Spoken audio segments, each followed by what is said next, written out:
রব্বুল আলামিন বলেন, ইয়া বানি আদম কদ আনজালনা আলাইকুম লিবাসা।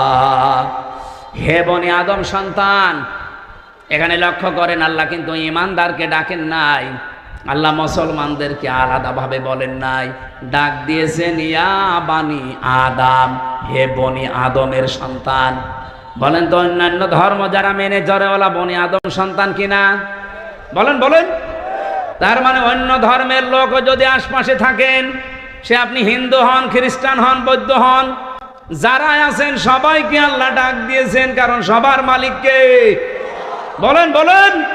ওরা হয়তো বাপ দাদার কথা মানতে গিয়ে সরাসরি বলতে পারে না আল্লাহ, কিন্তু মনের ভেতরে এটা ওদের আছে।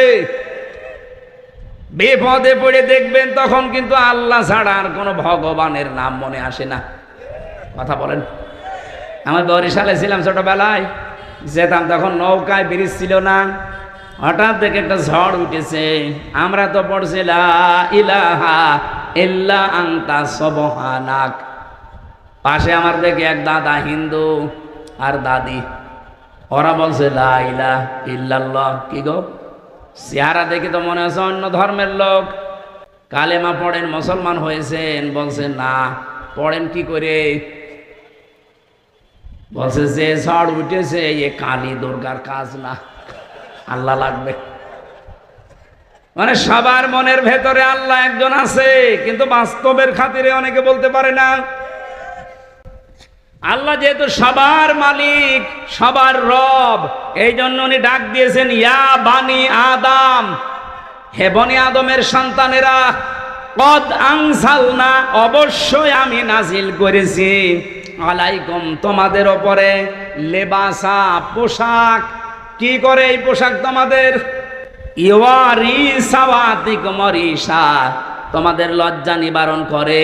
2 নম্বরে তোমাদের সৌন্দর্য বৃদ্ধি করে। এই একটু খেয়াল করেন এদিকে, এই জরুরি না হলে উঠেন না তো ভাই। এলাকায় কি বিড়ির ফ্যাক্টরি আছে স্যার? অনেকের বিড়ির নেশা লাগে, তো ওই যশোর এলাকায় গেলে বিড়ি আছে, একটু পরে দেখে উঠে যে বিড়ি খেয়ে আবার আসে, কিন্তু এরা আবার বিড়ি খেতে যাচ্ছে নাকি? গাইবান্ধা বাসে একটু খেয়াল করেন, এখানে শব্দের ভেতরে আমরা 2টা বিষয় পেলাম। পোশাক আল্লাহ আমাদের কাছে দিয়েছেন, 1 নাম্বার আমাদের লজ্জা যেন নিবারণ হয়। জান্নাতের ভেতর থেকে হযরতে আদম এবং হাওয়া, আমাদের জাতি, আদি পিতা মাতা, এদেরকে বের করে দেবে, এই টার্গেট শয়তানের ছিল না। শয়তানের টার্গেটই ছিল এদেরকে আমি উলঙ্গ অবস্থায় দেখব। এই জন্য শয়তান সবসময় যৌনতা ছড়াতে ভালোবাসে। শয়তান যৌনবাদী, আর আমরা, ওটা তো বলা যাচ্ছে না মৌলবাদী, ওটা তো এখন গালি করে ফেলেছে মানুষ। শয়তান সব সময় যৌনতা ছড়াতে ভালোবাসে। যারা আজ নিজেদের গোপন অঙ্গগুলো 8-60 পোশাক পরে, ছোটখাটো পোশাক পরে, শরীরের আপত্তিকর জায়গাগুলো মানুষকে দেখিয়ে মজা পান, আপনি নিজে বিশ্বাস করতে পারেন আপনি মানবের আর সন্তান নেই, আপনি শয়তানের সন্তান। পৃথিবীতে আল্লাহর যত সৃষ্টি আল্লাহ বানিয়েছেন, 18,000 আমরা বলি, তার চাইতেও বেশি আছে। শুধুমাত্র একটা সৃষ্টি দেখবেন, তাদের লজ্জায় স্থান মানুষকে দেখায় কুকুর। কি এত বড় লেজ উল্টো করে রাখে, মানুষকে দেখায় যে যা দেখবি দেখ। আমার তো মনে হয় এই দেশে যারা নিজেদের উলঙ্গ, অর্ধ উলঙ্গ পোশাক আশাক পরে বিভিন্ন গোপন অঙ্গগুলো মানুষকে দেখি আরো আনন্দ পায়, এরা আর কুকুর সমান। আমি এত নিচে নামতাম না। আপনার একটু লজ্জা লাগে না এমন খারাপ পোশাক পরে রাস্তায় আসেন? মানুষ আপনাকে দেখে কত রকমের আজে বাজে, কত রকমের নিম্ন কথা বলে আপনি জানেন? আপনি যখন রাস্তা দিয়ে আপনার বউকে উলঙ্গ, অর্ধ উলঙ্গ করে মোটরসাইকেলে নিয়ে যান, কত যুবক রাস্তায় দাঁড়িয়ে বলে মাল গেল। আর আপনার বউকে দেখে যদি কেউ বলে যে মাল গেল, ওই মালের পেটে আর ভালো মাল আল্লাহ দেবে না। কারণ মেয়েদের এই কয়েক ইঞ্চি পেট, এটা খুব দামি জায়গা। এখানে যার নজর যত খারাপ পড়বে ওখান থেকে খারাপ জিনিস ডেলিভারি আসবে। বলে যে হুজুর দোয়া করেন ছেলে যেন আব্দুল কাদের জেলানির মতো হয়। ছেলে আব্দুল কাদের জেলানি এমনি হবে? আপনি আব্দুল কাদের জেলানির জীবনী পড়েন, তার মা কোন ধাঁচের ছিলেন। হযরতে আব্দুল কাদের জেলানি রহমতুল্লাহ আলাইহি যে মায়ের পেটে এসেছিলেন, ওই মা বাসর রাতে, স্বামী বাসর রাতে ঢোকার পরে দৌড় দিয়েছে আবু মুসা জঙ্গি রহমতুল্লাহ আলাইহি। আমি তার জীবনী পড়তে গিয়ে এটা পেয়েছি। স্ত্রী তখন ডাক দিয়ে বলছে, স্বামী আপনি দৌড় দেবেন না, আমার বাবা আপনাকে যেই যেই কয়টা কথা বলেছিল সবই রূপক অর্থে ঠিক আছে। আমার বাবা বলেছিল আমি নাকি অন্ধ, হ্যাঁ আমি অন্ধ। যৌবন পাওয়ার পরে আজ পর্যন্ত আমার চোখ দিয়ে আল্লাহর নিষিদ্ধ কোনো জিনিস আমি দেখি নাই। মেয়েরা যৌবন পায় কখন? এখানে একটা মাসলা বলা দরকার। মেয়েরা এসেছে, সম্মানিতা মা বোনেরা, যখন পয়েন্টে এসেছে আপনাদের মাসলাটা জানা দরকার। মেয়ে মানুষেরা যৌবন প্রাপ্ত হয় যখন তাদের শরীর খারাপ হয়, সেটা 12 বছর 15 বছর 16 বছর যাই হোক, যখনই শরীর খারাপ হবে ওই দিন থেকে তাদের নামাজ এবং রোজা ফরজ। এরপর থেকে বাবার আন্ডারে মায়ের আন্ডারে যতদিন থাকবে, যদি এক ওয়াক্ত নামাজও কাজা করে, যদি না পড়ে যা গোনা হবে এই বাবা মার। হ্যাঁ, এখানে আরেকটা বিষয় বলা দরকার, মেয়ে কখন যৌবন পেয়েছে এটা অনেক বাবা জানে না, কিন্তু মা জানে। এক কথা বলছেন এখানে। এই জন্য মায়েদের উচিত বাবাকে আপনি ইঙ্গিত দেবেন, তোমার মেয়ে কিন্তু এই অবস্থা। সকালে ফজরের নামাজ শুধু নিজে ঢিপ দিয়ে চলে আসবা না, সেজদাটা মেয়েও যেন দেয় সে ব্যবস্থা করো। ও এতদিন তো অভ্যাস ছিল না, ওকে অভ্যাস তৈরি করাও। হয় নিজে ডেকে দাও, নিজে নামাজের তাকিদ দাও, না আমাকে দিয়ে ভালো করে তাকিদ দেওয়াও। কারণ এই মেয়েটা এই যে 12 বছর 13 বছরে যৌবন পেয়েছে, এরপরেও নামাজ পড়ে না। কিয়ামতের দিন যখন আল্লাহ বিচার করতে বসবে, নাজালুহুমা তাহাতা আকদামিনা, তোমাকে আর আমাকে সামনে নিয়ে আল্লাহ বলেন মুখের উপরে জোড়া লাথি দিয়ে জাহান্নামে দেবে। বহু মেয়ে বহু ছেলে জোড়া লাথি মুখে দিয়ে আপনাকে আমাকে জাহান্নামে নেবে, শুধু অসচেতন থাকার কারণে। এজন্য সচেতন হবেন আজকে থেকে মায়েরা। আমি যেদিন যৌবন পেয়েছি ওই দিন থেকে আমার এই চোখ দিয়ে কোনো নিষিদ্ধ জিনিস আমি দেখি না। এই জন্য বাবা আপনাকে বলেছে আমি নাকি অন্ধ। আমার বাবা বলেছিল আমি ন্যাংরা, হ্যাঁ আমার এই পা দিয়ে হারাম কোনো কাজে আমি যাইনি। বাবা বলেছিল আমি কালা, হ্যাঁ আমার এই কান দিয়ে আমি আজ পর্যন্ত কারো গীবত শুনিনি। বাবা বলেছিল আমি বোবা, আমার এই মুখ দিয়ে হারাম কোনো কথা আমি বের করি না। এই যে এতগুলো কথা শোনার পরে এই বংশে এসেছিল, এই মায়ের পেটে এসেছিল হযরতে আব্দুল কাদের জেলানি। 6 বছর মাত্র বয়স হয়েছে তার।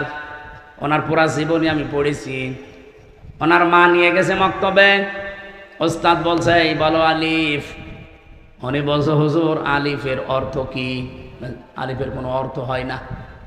উনি ওই দিনই বলেছিল ওস্তাদ আলিফের যদি অর্থ না হয় ও জিনিস আমি পড়ি না। কারণ যে জিনিসের অর্থ নেই ওই জিনিস পড়ি আমি করবো কি? আপনি আমাকে অর্থ শেখান। উনি বলছে তুমি জানো আলিফের মানে? হ্যাঁ জানি। বলো দেখি। উনি আলিফ লাম মিম দিয়ে আরম্ভ করেছিলেন, আল্লাহু লা ইলাহা ইল্লাহু আল হাইয়ুল কাইয়্যুম। সূরা বাকারার 255 নাম্বার যেটা আয়াতুল কুরসি বলে আমরা জানি। এ পর্যন্ত তেলাওয়াত করে আসলেন। এবার তিনি আল্লাহর পরিচয় তুলে ধরলেন 10টা। এখানে আল্লাহর 10টা ক্ষমতার কথা আছে। ওস্তাদ কাঁদতে কাঁদতে বেহুশ হয়ে গেছে। হোশ ফেরার পরে বলে মা আপনার ছেলেকে কোনো জায়গায় মনে হয় পড়িয়েছেন, আমার কাছে নিয়ে এসেছেন পরীক্ষা করার জন্যে। ওস্তাদ বলে না। মা বলছে আমি এইমাত্র আপনার কাছে প্রথম নিয়ে আসলাম, কোনো জায়গায় নিয়ে যাইনি। ওস্তাদ বলছে আপনার তো সৌভাগ্য যে এতটুকু বাচ্চা এর কোরআনে কারিমের প্রায় 18 পারা পর্যন্ত আয়ত্ত করা আছে। প্রতিটি আয়াত সে সুন্দর করে পড়তে পারে, অনেক আয়াতের অর্থ সে বোঝে। আমাকে আল্লাহর 10টা ক্ষমতা শুনিয়েছে আয়াতুল কুরসি দিয়ে। মা আমার কান্না আরম্ভ করলেন। ওস্তাদ বলে, আপনি কাঁদেন কেন? আপনার তো সৌভাগ্য, খুশি হওয়ার কথা। বলে, না, আমি নিজেও কোরআনের হাফেজা। আমার এই সন্তান পেটে আসার পরে আমি প্রতিনিয়ত কোরআন পড়তাম। যখন জন্ম নিয়েছে, ফজরের নামাজ পড়ার পরে আমি একে পাশে বসিয়ে বসিয়ে আমি নিজে পড়তাম। আমি দেখেছি আমার আব্দুল কাদের আমার মুখের দিকে তাকিয়ে মুখ মেলাচ্ছে। ওস্তাদ, আমার আফসোস হচ্ছে এই কারণে, আমি যদি আর একটু কষ্ট করে পড়াটাই প্রতিদিন পড়তাম, আমার এই ছোট সন্তান এই ছোট বয়সেই কোরআনের হাফেজ হয়ে যেত। আব্দুল কাদের জেলানি এমনি এসেছিল পেটে। আপনার বিয়ের আগেই পেট, সারা দেশের মানুষের দেখা শেষ। এমন ব্লাউজ গায়ে দিয়েছে মনে হচ্ছে ফুটবল খেলার মাঠ।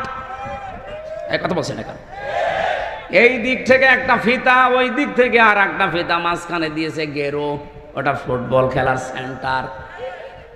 কত মানুষ আছে বাসে, নজর ওই দিকে দেয় নাকি? এই এলাকায় সব নেই?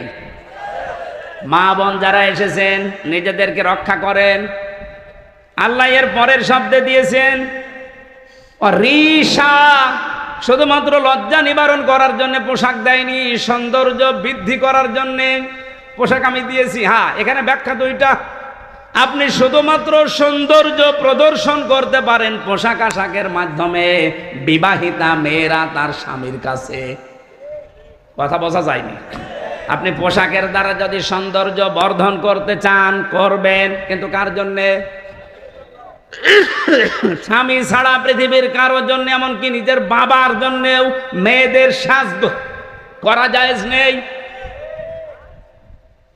আজকে যে পরকীয়া প্রেম বাড়ে, বহু মানুষকে আমি বলতে শুনেছি, হুজুর যেভাবে চাই ওইভাবে করে না। কি? আমি চাই আমার বউ রাতে নাইট ড্রেস পরে থাকবে, ও পরে না, এই জন্য আমি অন্য জায়গায় লাইন করি। এরকম মানুষ দেশে নেই? এখানে পরকীয়া প্রেম করেন কারা? হাত তোলেন তো দেখি। আলহামদুলিল্লাহ, এই জেলা তো একেবারে মানে মডেল জেলা। কোনো কিছুই নেই, যৌতুক নেই, পরকীয়া প্রেম নেই, ওসি তো খুব আরামে আছে। হ্যাঁ,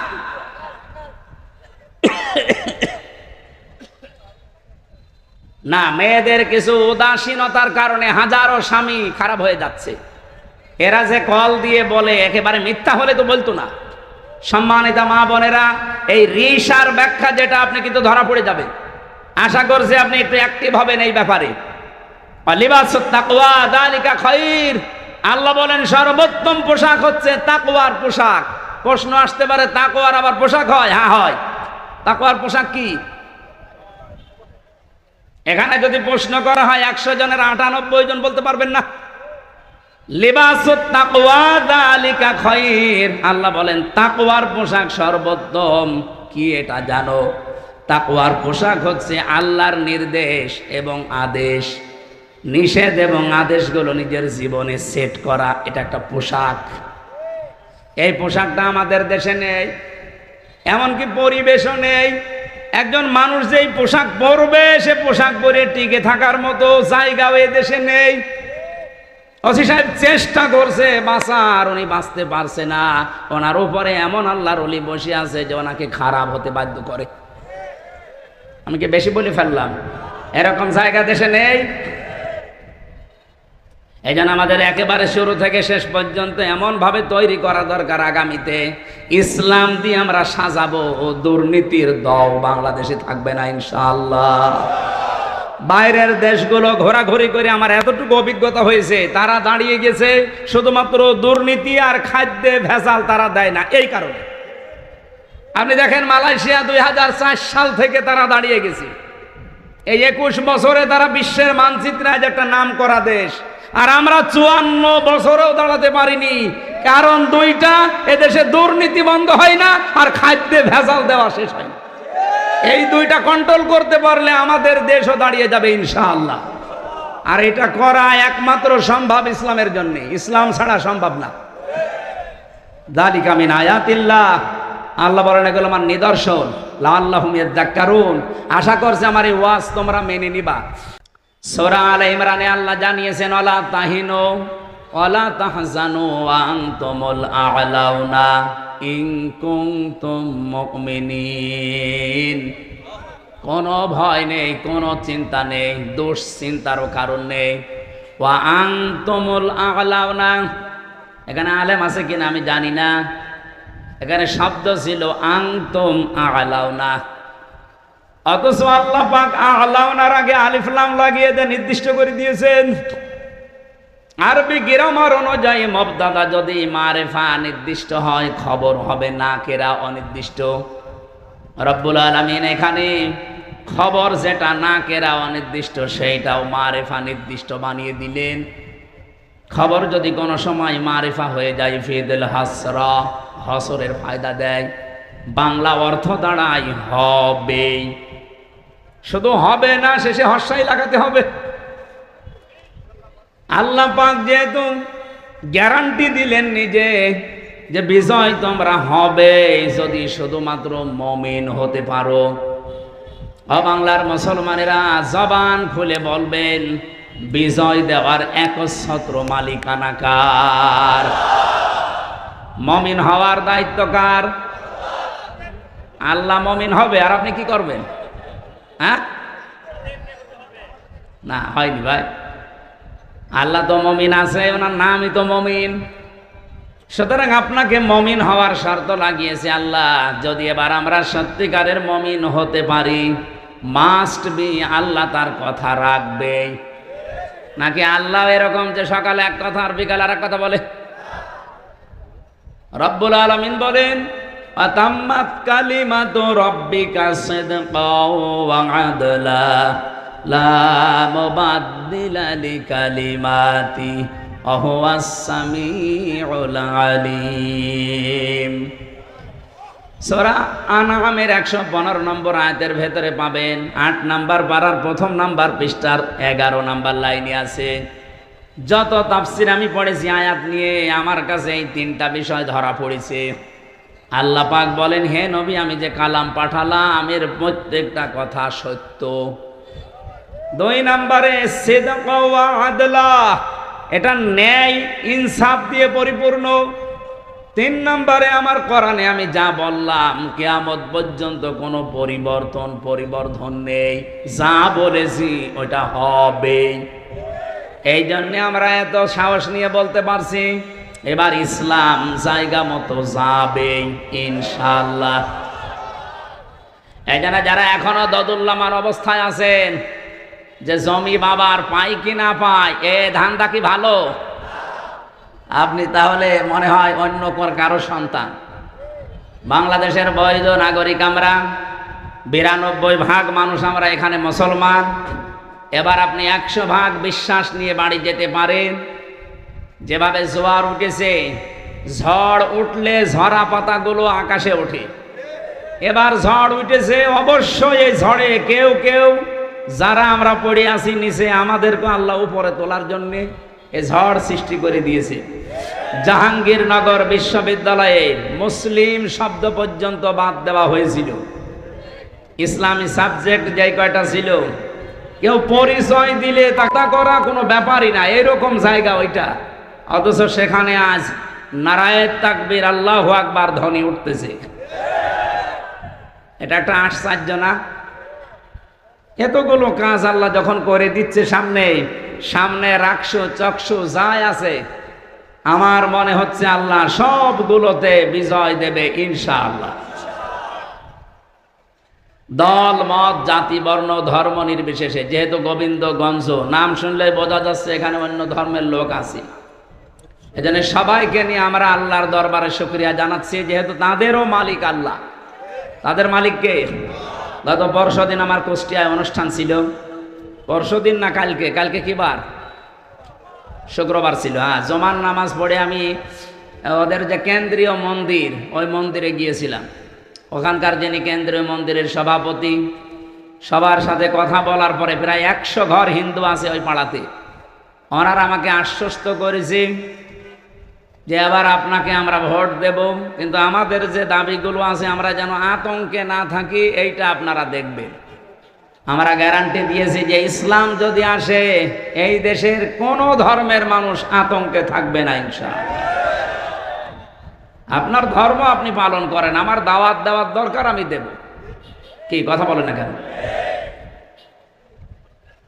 সুতরাং দলমত নির্বিশেষে যারা এসেছেন, আসেন আমরা আমাদের মালিক যিনি সত্যিকারের মালিক তার দরবারে শুকরিয়া আদায় করি, বলেন আলহামদুলিল্লাহ। এই পৃথিবীতে আল্লাহ যখন খুশি হয় কারো উপরে, এই এদিকে তাকান, এখানে একটু নড়াচড়া কম করে, আমরা একটা ক্লাস করব ঘন্টাখানিক, থাকবেন তো? এই পৃথিবীতে আল্লাহ যখন কারো উপরে খুশি হয় তখন তার বাড়িতে আল্লাহ কন্যা সন্তান পাঠায়। তাহলে যাদের মেয়ে আছে আপনি বিশ্বাস করতে পারেন যে আল্লাহ আপনার উপরে অন্তত খুশি হয়েছে। মেয়ে হলে খুশি হয় আল্লাহ, কিন্তু যার মেয়ে হয়েছে এই লোকটা নারাজ, এরকম মানুষ নেই? আপনাদেরকে আহ্বান জানাচ্ছি, আল্লাহ যেই কাজ করতে পেরে উনি খুশি, আমরা ওই কাজ পেয়ে খুশি কিনা বলেন তো? আজকে থেকে আর রাগ করবেন না। আপনি জান্নাত পাবেন কি পাবেন না সে গ্যারান্টি কিন্তু আপনি নিজেও দিতে পারেন না, পারেন না? কিন্তু আমি গ্যারান্টি দিতে পারি, যার মেয়ে বাড়িতে একটা মেয়ে আছে, যদি 3টা দায়িত্ব পালন করতে পারেন, মাস্ট বি আপনি একটা জান্নাত পাবেন। না, আমারও ভুল হয়েছে। একটা জান্নাতের কথা আমি কোরআন আর হাদিসে পাইনি। কোন মানুষ যদি পৃথিবীতে একটা মেয়ে লোকের জন্য 3টা কাজ করে আল্লাহ তাকে জান্নাত দেবেন, এই কথা পেয়েছি। কিন্তু যত জায়গায় আপনি জান্নাতের বর্ণনা দেখতে পাবেন কোরআনে, আপনি দেখবেন অধিকাংশ জায়গায় আল্লাহ বহু বচন দিয়েছেন। আপনি একটু চেষ্টা করেন কোরআনের এই আয়াতটা বোঝার। জান্নাতিন তাজরি মিন তাহতিহাল আনহার ওয়া মাসাকিনা তাইয়্যিবাতান ফি জান্নাতি আদন। এই যে শব্দের ভেতরে 2টা জান্নাত বললাম, 2টাই কিন্তু বহু বচন। আল্লাহ এক বচন দিতে পারতেন, একটা জান্নাত বহু বচন, মাসাকিন বহু বচন দিলেন কেন? আমরা যারা আরবি গ্রামার বুঝি, পৃথিবীর বহু ভাষায় আমরা দেখেছি এক বচন বহু বচন আছে, কিন্তু আরবের নিয়মটা আলাদা। এখানে এক বচন আছে, দ্বিবচন আছে, বহু বচন আছে। আমি আয়াতটা নিয়ে গবেষণা করলাম, যে চিন্তা করে দেখলাম যে আল্লাহ জান্নাতের কথা বলতে গেলে খালি বহু বচন লাগিয়েছেন কেন? যেহেতু আরবিতে এক বচনের পরে দ্বিবচন হয়, এরপরে 2-এর উপরে গেলে সেটা বহু বচন হয়। রব্বুল আলামিন তাফসীর পড়তে গিয়ে আমার মাথায় এসেছে এটা, পৃথিবীতে মানুষকে যদি আল্লাহ জান্নাত দেয়, যেহেতু বহু বচন আছে, কম পক্ষে 2 হলে বহু বচন হয় না, 3 হওয়া লাগে। কথা বলেন না কেন? তাহলে আপনি যদি জান্নাত একটা পান, কম পক্ষে 3টা জান্নাত পাবেন। আমার কথা মনে হয় বোঝেননি। আপনাকে আল্লাহ জান্নাত দেওয়ার ওয়াদা দিয়েছেন নবীজির মাধ্যমে, একটা মেয়ে হলে জান্নাত দেবে। তাহলে একটা জান্নাত হচ্ছে, তার মানে কয়টা বলেন? হাদিসের ভাষায় একটা জান্নাত যদি আল্লাহ দেয় এই পৃথিবীর 10 পৃথিবীর সমান, তাহলে 3টা দিলে এগুলো তো সব হাওয়ায় ঘুরছে। এই বিশ্বাসটা আপনাকে তৈরি করা লাগবে মুমিন হিসাবে। তাহলে একটা মেয়ে হলে কমপক্ষে আপনি 30টা জান্নাতের মালিক হবেন, এই দুনিয়ার পরিমাণ। জোরে বলেন সুবহানাল্লাহ। কিন্তু কাজ করা লাগবে এই মেয়ে লোকের জন্য কয়টা? 3টা। 1 নম্বরে আপনি খুশি হয়ে তাকে আদর যত্ন দেবেন, ভালোবাসবেন। 2 নম্বরে তাকে দ্বীন শেখাবেন। 3 নম্বরে সৎ পাত্র দেখে পাত্রস্থ করবেন। হ্যাঁ, আমি দেখেছি বাংলাদেশের বহু বাবা মা গার্জিয়ান 3টার হয়তো 1টা করে, বাকি 2টা অধিকাংশ পিতা মাতায় করতে চায় না। আর সন্তান হলে উনি খুশি, ওর পেছনে খরচ করে, ভালোবাসা দেয়, মহব্বত দেখায়, কিন্তু 2 নম্বরে তাকে দ্বীন শিক্ষা দেওয়া লাগবে। এইটার বেলায় অনেকেই উদাসীন, গাফেল। এমনকি এখন যিনি দায়িত্বে আছেন উনি কিন্তু 2 নবীর নাম নিয়ে বসে আছেন, ডক্টর মোহাম্মদ ইউনুস। কয় নবী? মোহাম্মদ একটা, ইউনুস একটা। অথচ যে কয়েকদিন আগে 1 থেকে 5 পর্যন্ত 1 থেকে 5 পর্যন্ত প্রাইমারিতে শিক্ষক নিয়োগ দেওয়া হয়েছে গানের। কথা বলছেন না কেন? শরীর চর্চার। আপনি একজন মুসলমান 2 নবীর নাম নিয়ে বসে আছেন চেয়ারে। 92% মুসলমানের দেশে আপনি নাচের মাস্টার নিলেন, শরীর চর্চার মাস্টার নিলেন, গানের মাস্টার নিলেন, একটা আলেমকে দিয়ে কোরআন শিক্ষার মাস্টার নেওয়া যায়নি? এ দাবি আমরা জানাচ্ছি আজকে। সারা বাংলাদেশের মুসলমানদের এবং মানুষের একই দাবি যে আপনি যেহেতু ফেব্রুয়ারির 12 তারিখে নির্বাচন দিয়ে চলে যাবেন, যান, এমন একটা কাজ করে যান যেহেতু আপনি অমর হয়ে থাকবেন। আমরা মুসলমানের এই দেশে 1 থেকে 5 পর্যন্ত একটা ধর্মীয় শিক্ষা চাই না? চাই না? কারা চান দেখে লিল্লাহে তাকবীর। এই দেখেন তো হাত তুলেছে কিনা?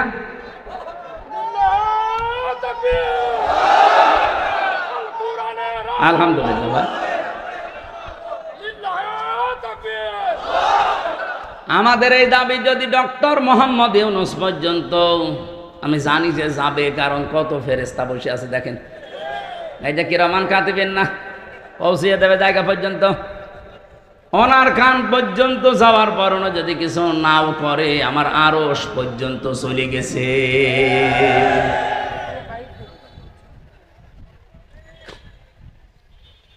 হযরত ইব্রাহিমের পক্ষে একটা ব্যাঙ ছিল, শুধু প্রসাব করেছিল।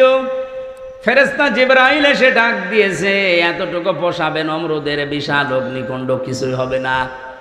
ব্যাঙ ওই দিন বলেছে, ফেরেশতা আমি জানি আমার পোষাবে, কিছু হবে না, কারণ এত প্রজ্বলিত আগুন 1 কিলোমিটার উপর দিয়ে যদি পাখি উড়ে যায়, ঝলসে পড়ে যায়, কি দাও দাও করছে আগুন।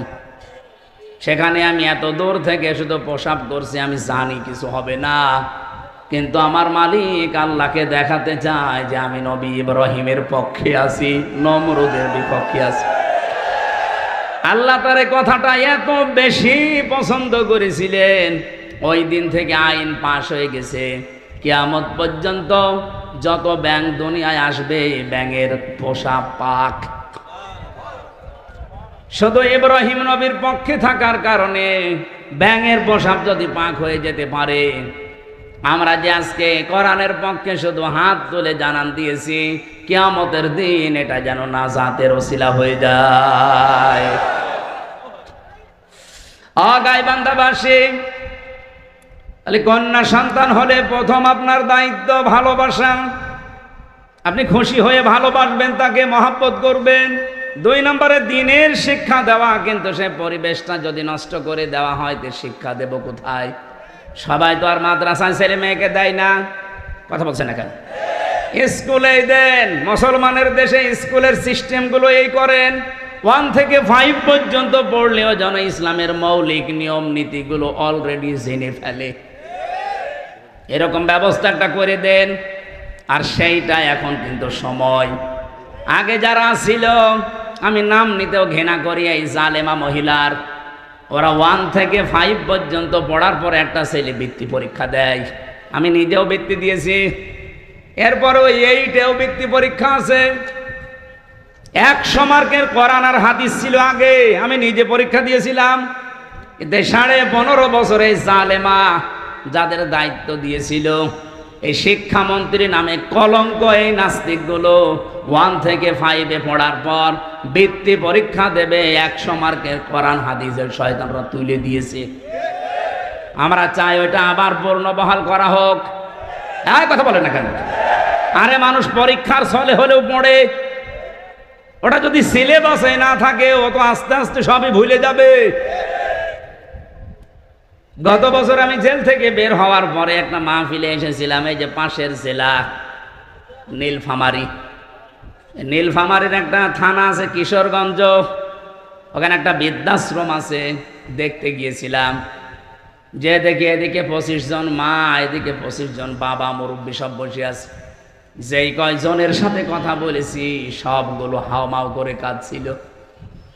এক মহিলা আমার হাত চেপে ধরে, মুরব্বী মানুষ, বলছে, বাবা আমার 3টা ছেলে মেয়ে, সব বিদেশে থাকে, কিন্তু আজকে আমি এখানে পড়ে আছি এই বৃদ্ধাশ্রমে। বললাম আপনার কি মনে হয় এখানে পড়ে থাকার কারণে বলেন তো? উনি আমার দুইটি কথা বলেছিলেন। এক নম্বরে প্রথম দোষটা আমার, 2 নম্বরের দোষ আমার পুত্রবধূর। প্রথম দোষ আমার এই 3টা ছেলে মেয়ে সব হায়ার এডুকেটেড, অনার্স মাস্টার্স করা, সব বাইরের দেশে থাকে। আমি তাদেরকে দ্বীনের শিক্ষা, কোরআনের শিক্ষাটা ছোটবেলা থেকে দেইনি, এইটা আমার অপরাধ। হ্যাঁ ঠিক আছে। 2 নম্বরে আমার যে পুত্র বধূ সবগুলো মডার্ন, আল্ট্রা মডার্ন। এরা আমার ছেলেদেরকে কান ভাঙিয়েছে যে এই বুড়ি মানুষ বাড়ি রাখার দরকার নেই। শেষ পর্যন্ত তারা তো চলে গেছে, আমারে রেখে গেছে এই বৃদ্ধাশ্রমে।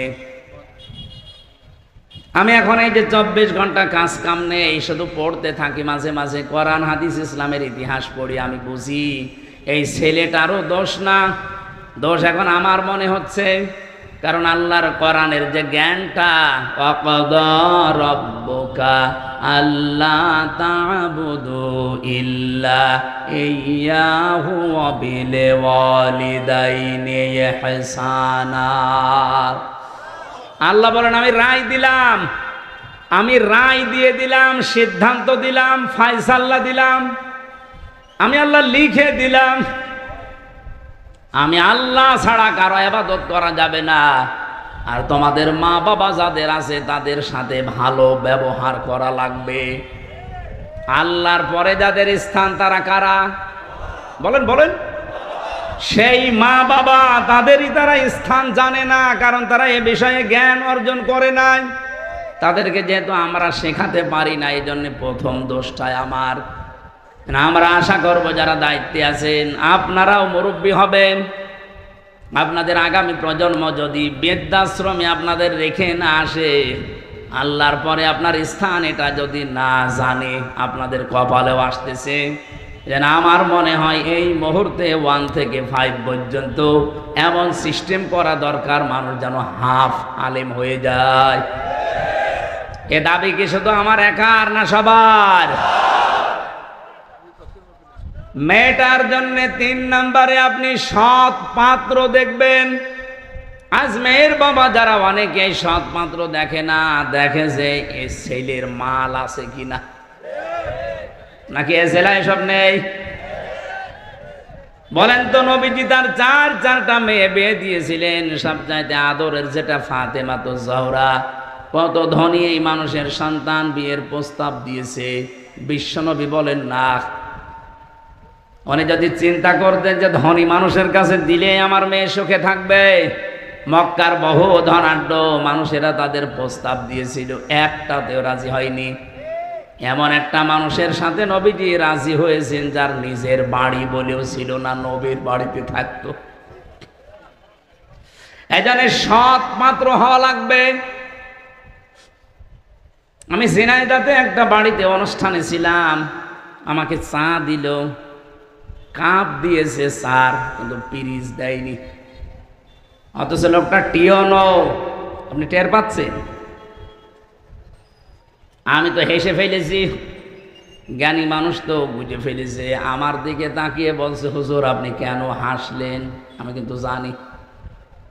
আপনি মনে করছেন আমি টিওনো? আমি একটা থানা, পুরা উপজেলার প্রধান। আমি আপনাকে চা খেতে দিয়েছি, শুধু কাপে পিরিচ দেয়নি নিচে, আপনি হাসলেন। বাস্তবতা এইটা। গত পরশু দিন এই পিরিচটা ভেঙে গেছে, কাপটা নিচের যেটা। আমি ইচ্ছা করলে কিনতে পারতাম, আমি 1000টা পিরিচ কিনতে পারতাম। গতকালকেও আমার অফিসে একটা বিশাল বান্ডিল এসেছিল, শুধু সই করতে বাকি। সই করে দিলে ওই 8 লাখ টাকা আমি পেয়ে যেতাম। এইরকম পিরিচ 1000টা কিনতে পারতাম। কিছু সেই ছোটবেলায় আমি আমার মায়ের কাছে, মাওলানার কাছে, উস্তাদের কাছে আমি শিখেছি যে ঘুষ খাওয়া এটা হারাম। ওই দিন থেকে এই পর্যায় পর্যন্ত আমি আজও কোনো ঘুষ খাইনি। এত কষ্টের জীবন যাপনে আছে। এই যে অন্যায় অবৈধটা আমার সমর্থ থাকার পরও আমি করি নাই, এই জন্য আল্লাহ অন্য দিক থেকে আমারে পুষিয়ে দিয়েছে। রব্বুল আলামিন আমার স্ত্রীকে বানিয়েছে আমার মন মতো আল্লাহওয়ালা, আমার সন্তানগুলো ঠিক আল্লাহ ওইভাবেই মন তৈরি করে দিয়েছে, যতটুকু দেওয়া হয় অতটুকুতেই তারা আত্মতুষ্টি আত্মতৃপ্তিতে আছে। আপনি যদি হারাম ইনকাম করেন, আপনার স্ত্রী আপনার সন্তানাদের মন ও আল্লাহ ঠিক ওই রকম করে দেবে। কি কথা বলছেন? এটাকে আমি বানালাম। সূরা তাহা 16 নম্বর পারা 19 নম্বর পৃষ্ঠা 13 নম্বর লাইনের 124 নম্বর আয়াতে এই তথ্যটা আছে। অমান আ'রাদা আন যিকরি ফাইন্না লাহু মাঈশাতান দনকা ওয়া নাহশুরুহু ইয়াউমাল কিয়ামাতি আ'মা।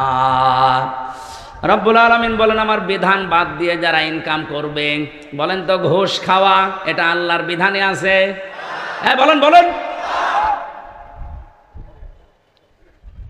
আল্লাহর বিধানের বাইরে যারা উপায় করে ইনকাম করে, চর্ম চোখে দেখতে মনে হয় যে বিশাল সম্পদের মালিক হয়ে যাচ্ছে, আল্লাহ বলেন আমি দঙ্কা করে দেই, ওর জীবনের এই উন্নতিতে কোনো বরকত থাকে না। হ্যাঁ, হয়তো প্রতিদিন 2 লাখ টাকা করে আসবে ঠিক, কিন্তু 2.5 লাখ টাকা চলে যাবে এরকম রাস্তা বানিয়ে দেব।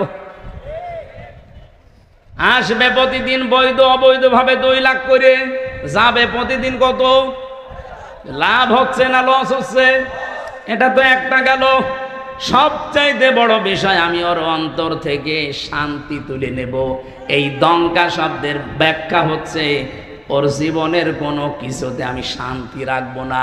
ওর বউ চলবে ওর অবাধ্য হয়ে, সন্তান আদিগুলো নষ্ট হয়ে যাবে, কারণ এই প্রভাব পড়বে। হারাম ইনকাম করে যা খাওয়াচ্ছেন এই সন্তানগুলো হারাম হয়ে যাবে। এতটুকু আল্লাহ যদি শেষ করে দিতেন আয়াতি পড়তাম না। এর পরেরটা আরো ঝামেলা। ওয়া নাহশুরুহু ইয়াউমাল কিয়ামাতি আ'মা। কিয়ামতের দিন ওকে যখন তুলবো, ওর চোখ থাকবে না, অন্ধ হয়ে উঠবে। আমি আল্লাহর সামনে দাঁড়িয়ে বলবে, ক্বালা রাব্বি লিমা হাসারতানি আ'মা। হে আল্লাহ, আমার তো চোখ ছিল, আমি অন্ধ কেন? রব্বুল আলামিন এবারে মানে কঠিন কথা জানালেন যে আমি ওকে সঙ্গে সঙ্গে ধমক দেব। ক্বালা কাযালিকা আতাতকা আয়াতুনা ফানাসিতাহা। তোর সামনে আমার আয়াতগুলো এইভাবেই তেলাওয়াত হতো। হাজার হাজার আলেম ওলামা নবী রাসূলরা তোকে এইভাবে শুনিয়েছে। আমার আয়াতগুলো শোনার পরে এভাবে না শোনার ভান করেছিলি, জানার পরে যেভাবে না জানার ভান করতিস, যেভাবে ভুলে গিয়েছিলি জানার পরে, আজকে তোরে আমি আল্লাহ ভুলে গেলাম। তুই যে আমার বান্দা ছিলি, তুই যে আমার বান্দি ছিলি, কোনো দিন আমার এই জবানে তোর নাম আমি আর উচ্চারণ করব না। বলেন নাউজুবিল্লাহ। ও গাইবান্ধাবাসী, কিয়ামতের দিন যদি আল্লাহ আমাকে না ডাকে, আমার নাম ধরে তার জবানে, আপনার নাম ধরে যদি কিয়ামতে আল্লাহর ডাক না দেয় যে তোর নাম আর কোনোদিন উচ্চারণ হবে না, যা। নিজের নাম উচ্চারণ না হলে কেমন লাগে আপনি জানেন? আমি যখন আয়না ঘরে ছিলাম, মাটির নিচে আমি নিজে দেখেছি, মাটির নিচের ওই দেওয়ালে লেখা আছে। কেউ কেউ এই নখ দিয়ে বড় বড় নখ হয়ে যায়, খুশিয়ে খুশিয়ে দেওয়ালের সাথে লিখেছে যে ভাইরা, এই যে নাম্বার লিখেছি, কেউ যদি বাইরে যেতে পারেন এই নাম্বারে যাবেন, যে এই নামের মানুষটা আজও বেশি আছে। মানুষটা পড়ে আছে আজ 8 বছর 10 বছর 14 বছর পড়ে আছে, কেউ জানে না। আমার সাথে যারা ছিল 7 বছরের মানুষ আমি পেয়েছি, পাগলের মতো হয়ে গেছে। এত বড় বড় চুল, তার মানে 6 মাস 1 বছর পরে তাদের চুল কেটে দেয় কোনো কায়দায়। আমি তো অল্প দিন ছিলাম, এই জন্য আমার অত কিছু হয়নি। ওর নাম যে কি, অলপটা নিজের নাম পর্যন্ত ভুলে যায়, কারণ কেউ তারে ডাকে না। নিজের নামই দুনিয়ার এই জমিনে কেউ না ডাকলে কত আফসোস লাগে, কত দুঃখ লাগে, কত কষ্ট লাগে নিজের ভেতরে। আল্লাহ পাক বলেন, কিয়ামতের দিন তোর নাম আমি আমার মুখ দিয়ে আর কোনো দিন উচ্চারণ করব না। তুই যে আমার বান্দা ছিলি, তোকে আমি বানিয়েছিলাম, আমি ওটা ভুলে যাব। এই আয়াতটা পড়ার পরে আমার সবচাইতে বেশি টেনশন হয়, ওয়াকাযালিকাল ইয়াউমা তুনসা দিয়েছেন আল্লাহ, জীবনেও আপনার নাম আর উচ্চারণ হবে না, ওই শেষ। আমার তো মনে হয় এরকম বহু মানুষ দুনিয়াতে আমরা আছি যারা আল্লাহর বিধানকে বাদ দিয়ে এই পৃথিবীতে উপায়, ইনকাম এগুলো করছি দেদারছে, আশা করছি এই মাইকের আওয়াজ শোনার পরে এই মানুষগুলোর জীবন থামবে। আল্লাহ যেন তৌফিক দাও, মানুষকে বলেন আমিন। কন্যা সন্তান হলে যে দায়িত্বগুলো পালন করা লাগে, এগুলো যদি সত্যি আমরা করি, আল্লাহ যেহেতু খুশি, উনি জান্নাত দেওয়ার ঘোষণা দিয়েছেন। মেয়ে যাদের আছে আল্লাহ কমপক্ষে যেন 3টা জান্নাতের মালিক তাকে বানান, আমিন। দ্বিতীয় নম্বরে হাদিস হচ্ছে, আল্লাহ যদি ওই লোকটার উপরে আর একটু খুশি হয়, তখন তার বাড়িতে আল্লাহ মেহমান পাঠায়। যদি আর একটু বেশি খুশি হয়, তখন তাকে রোগ ব্যাধি